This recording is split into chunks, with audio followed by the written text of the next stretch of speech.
자, 안녕하십니까. 이학 박사 오태훈입니다. 연고대 전문 대비하고요. 여러분들이 이제 파이널 대비해서 학습법과 시험 문제 어떤 꿀팁이 있는지 한번 살펴보도록 하겠습니다. 자, 들어가시죠. 일단 연세대와 고려대학교의 작년 기출문제 유형이 어떻게 나오는지부터 먼저 간단하게 소개하고 들어가겠습니다.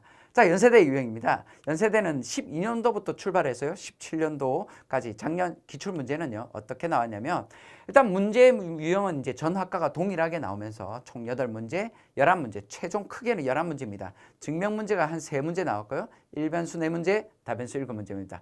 답변수가 7문제나 출제됐습니다. 많이 나오죠. 그래서 여러분들이 답변수를 적절하게 잘 훈련해 놔야 된다. 이렇게 보시면 됩니다. 연세대만 그럴까요? 아닙니다. 고려대학교 보시죠. 고려대학교 유형에서 보시면 고려대학교는 2017년도 스타팅을 했습니다. 문제 유형은요. 보시죠. 자, 수학과 10문제, 2문제가 증명으로 나왔고요. 비수학과는 8문제입니다. 단답형 6문제. 단답형이라 하면 답 틀리면 땡 이렇게 가는 겁니다. 자, 그러면 여러분들이 시험장 가실 때 내가 일변수와 다변수 파트 어떤 부분을 학습해야 되는지 간단하게 한번 살펴보도록 하겠습니다. 자, 일변수입니다. 일변수의 시험 꿀팁입니다. 자, 조임 정리, 스퀴즈 정리. 잘 안 보이시네. 자, 어떤 주어져 있는 구간에서 함수의 극한값 증명하는 방법 반드시 알아두시기 바랍니다. 다음 넘어가겠습니다. 그 다음에 평균값 정리입니다. 자, 평균값 정리는 매우 평균적인 놈이죠. 쓸 수도 있어야 되고요. 근데 연세대가 이미 써라는 걸 시험 문제를 냈기 때문에 증명하는 거 반드시 알아두셔야 됩니다. 연세대나 고려대학교나 무척 중요한 파트입니다. 자, 그 다음에 디리실 펑션, 리만 적분이 불가능함을 증명하라 라고 되어 있습니다.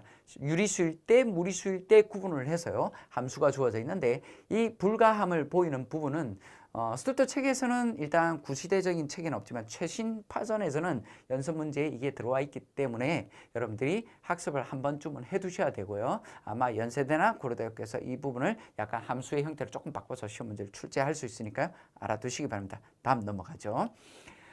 구간 치환법이라고 합니다. 구간 치환법. 간단한 치환법이지만 2분의 파이와 2분의 3 파이를 합쳐서 마이너스 x를 t로 치환해서 푸는 방법 알고 계셔야 됩니다. 넘어가겠습니다. 자, 이상적분입니다. 자, 이상적분은 여러분들이 두말할 거 없이 연세대와 고려대학교에서 한 문제 출제하는 범위입니다. 아시겠죠? 꼭 챙기시고 넘어갑니다. 적분 판정법. 자, 급수 파트가 학생들이 가장 어려워하는 파트입니다. 적분 판정법은요. 증명법 반드시 챙기셔야 되겠죠. 적분값이 수렴하면 급수가 수렴한다는 거, 보이는 거 증명하는 방법을 반드시 알아두시기 바라고, 급수 파트에서는 또한 교대급수 판정법이 있습니다. an 값이 제로로 감소하면서 떨어질 때 교대급수가 수렴하며, 그 다음에 비판정법, 공간이 좀 좁아서 제가 안 썼습니다. 근호판정법 세 가지가 있고요. 연세대, 고려대학교 기출문제를 통해서 여러분들이 증명법을 알아두시는 게 좋을 것 같습니다. 다음 또 넘어가죠.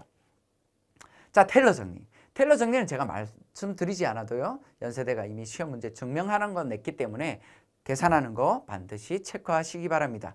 넘어가겠습니다. 써봐야 되겠죠, 또한. 다변수 파트입니다. 이제 일변수 파트가 뛰어넘고요. 이제 다변수 파트인데, 다변수 파트는 편도함수를 계산하는 겁니다. 계산하고 연속성을 설명하는 건데 함수가 분리되어 있을 때 챙겨두셔야 되겠죠. 여기도 다변수의 중요한 키포인트입니다. 다음 넘어갑니다.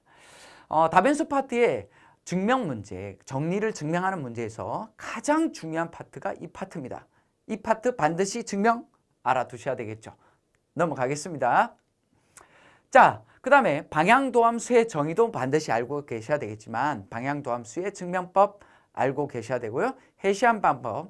해시한은 연세대 고려대학교 기출문제가 있죠. 관련된 거 문제를 통해서 여러분들이 학습하면 해시한은 충분히 연습할 수 있기 때문에 여러분들이 해시한 방법을 증명하는 걸 체크를 하시면 될 겁니다. 넘어가죠.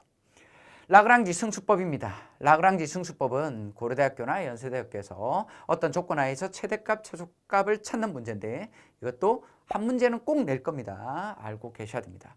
넘어갑니다. 자, 이중적분, 푸비니 정리, 완투 두 가지 중에서 두 번째 어떤 주어져 있는 구간에서, 자, 주어져 있는 구간이 직사각형이면 푸비니 정리 원이 되겠지만 지금 주어져 있는 것처럼 함수가 구분이 되어 있으면 부빈이 정리 툴을 활용하는 걸 시험 문제 꼭 낼 거기 때문에 여러분들이 잘 체크를 하시기 바랍니다. 삼중접분이 어렵죠. 그래서 삼중접분, 원주 좌표계, 구면 좌표계 구분하는 예제 문제 하나 간단하게 꿀팁으로 집어넣습니다. 넘어가겠습니다. 그 다음에 이제 중접분에서 여러분들이 꼭 알아두셔야 되는 게 뭐냐면 연세대나 고려대학교에서 계산 문제를 답변술 쪽을 내게 된다면 자코비안 관련된 시험 문제를 출제할 겁니다. 그래서 자코비안 문제 또 하나 꿀팁으로 집어넣겠습니다. 넘어갑니다.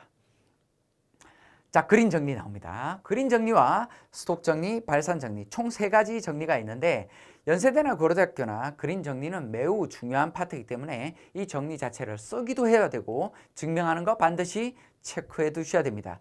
그린 정리, 스톡 정리, 발산 정리 3가지의 정리가 있지만 이 3가지 정리 중에서 여러분들이 증명법은 그린 정리는 절대 놓쳐서는 안 됩니다. 넘어갑니다.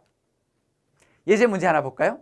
그림 정리 관련돼서 가장 기본적으로 내는 것 중에 하나가 뭐냐면 일반적인 거 말고요. 다음과 같이 x제곱 더하기 y제곱이 분모에 있을 때, 즉 원점에서 연속성이 깨질 때 선적분의 값을 구하는 문제가 있는데 답변수의 중요한 또 하나의 꿀팁이라고 생각합니다. 넘어갑니다. 자, 건널비 구하는 공식이 나와 있는데 여기는 계산 문제가 되겠죠. 그래서 여러분들이 계산 문제가 되기 때문에 건널비, 매개 변수의 건널비, 그 다음에 함수로 표현됐을 때 건널비. 연세대는 이미 매개 변수로 주어졌을 때 건널비 구하는 방법을 설명을 했기 때문에 시험 문제에 냈기 때문에 여러분들은 계산하는 문제에 초점을 맞추시는 게 맞을 겁니다. 또 넘어가죠. 자, 2가지 남았습니다. 스톡 정리라고 하죠. 스톡 정리 써서 내 걸로 만들어야 될 겁니다. 다음 넘어가죠. 발산 정리 마찬가지입니다. 2가지 증명법은 너무 복잡하기 때문에 시험 문제는 수학과 관련돼서는 한번 보시겠지만 그 나머지 학과들은 일단 그림 정리에 초점을 맞추는 게 더 낫지 않나 이렇게 생각을 합니다. 이렇게 해서 우리가 일변수, 다변수 꿀팁을 전부 다 설명을 드렸고요. 여러분들이 시험장 가기 전에 마지막 대비 학습법 간단하게 좀 소개하겠습니다. 넘어가죠. 자, 연구대 전문 오태훈과 함께하는 학습 전략입니다. 자, 몇 가지 설명을 드린다면 단순 계산 반복해서 실수를 최소화하는 겁니다. 이 최소화, 계산 실수하면 매우 짜증납니다. 시험장에 나와서요. 이것 때문에 틀렸어요. 얼마나 가슴 아픕니까? 그래서 반복해서 접분 문제를 가지고 공략을 하면 여러분들이 이 계산 실수를 충분히 줄일 수 있을 겁니다. 자, 그리고 또한 편입 문제는 교재에서 다루는 문제가 거의 출제가 됩니다. 그렇기 때문에 반복해서 익히면 충분히 여러분들이 고득점을 받을 수 있습니다. 좋은 장점 중에 하나죠. 그래서 반복 학습하기 위해서 반드시 자신만의 노트를 만드는 게 좋지 않겠습니까? 노트를 한번 만들게 되면 처음에는 시간이 걸리겠지만 2번, 3번 반복하는 데는 노트가 상당히 도움이 될 겁니다. 교재 문제를요, 직접 손으로 풀어보는 거, 이것도 좋은 습관이 됩니다. 자신이 약한 부분을 공략을 하게 되는데 학생들이 보통 상담을 해보면 다변수 파트의 문제도 어려워하지만 몇 급수 파트를 상당히 어려워합니다. 그래서 자신이 약한 부분을 공략하고 반복하는 겁니다. 정리 증명 문제도 함께 출제되니까요. 반복해서 익히셔야 됩니다. 왜곡하지 말고요. 정리들은 스튜어트 책에서 증명되어 있고 수백 년 동안 수학자들이 만들어 놓은 거기 때문에 여러분들은 그 값을 반복해서 익히는 게 중요할 겁니다. 개념 문제를 통해서 익히는 게 가장 중요한 최적의 학습법이 아닐까라고 생각을 합니다. 오태훈이가 생각하기엔. 일단 개념을 잘한다고 해서 문제를 내가 잘 푸는 게 아니지 않습니까? 그래서 가장 중요한 건 반복과 문제를 많이 풀어보는 거. 새로운 문제를 많이 푸는 것보다는요. 교재에 있는 문제를 반복하는 거. 그게 가장 좋은 학습법이 될 겁니다. 자, 이제 연구대 전문 오태훈과 함께하는 파이널 대비 포인트 몇 가지 살펴보도록 하겠습니다. 여러분들이 시험장에 가면 차분한 마음으로 계산 실수를 줄여야 됩니다. 빨리빨리 할 거 없고요. 천천히 계산 실수를 줄이시길 바라고요. 그리고 반복 학습, 자신감 키우는 좋은 도구가 되지 않겠습니까? 그래서 여러 번 반복하시고요. 시험지는 각 과목마다 한 장만 주어집니다. 그렇기 때문에 신중할 필요가 있습니다. 지금부터 글씨를 너무 크게 쓴다든지 글씨를 막 엉망으로 쓰는 거 얘가 좋지 않습니다. 그래서 폰트도 좀 조절하시고요. 글씨를 똑바로 정자로 쓰는 방법을 연습을 좀 하셔야 될 겁니다. 어려운 문제 반드시 있을 수 있습니다. 긴장하지 마십시오. 어려운 문제는요. 여러분들이 생각보다 문제를 조금 읽어보면 금방 쉬운 문제로 바뀝니다. 어차피 오태훈이가 그렇게 훈련을 시켰기 때문에 그럽니다. 그러니까 긴장하지 마시고요. 그리고 문제에 여러 가지 오타나 이런 것들이 있을 수 있으니까 성급하지 않는 것이 중요할 겁니다. 마지막 두 가지 설명드리겠습니다. 시험 당일날 일주일 전에 수면 시간을 조절하십시오. 시험은 연세대나 고려대학교에서 아침 일찍 시험을 치러지기 때문에 여러분들이 저녁형 인간, 아침형 인간으로 바뀌시기 바랍니다. 그건 일주일 전에 일찍 좀 주무시고 일찍 일어나시기 바랍니다. 시험 당일날 시험실 위치를 잘 모르고 있으면 매우 당황스러운 상황이 벌어지겠죠. 그래서 시험실 위치 반드시 정확하게 인지하고 계셔야 됩니다.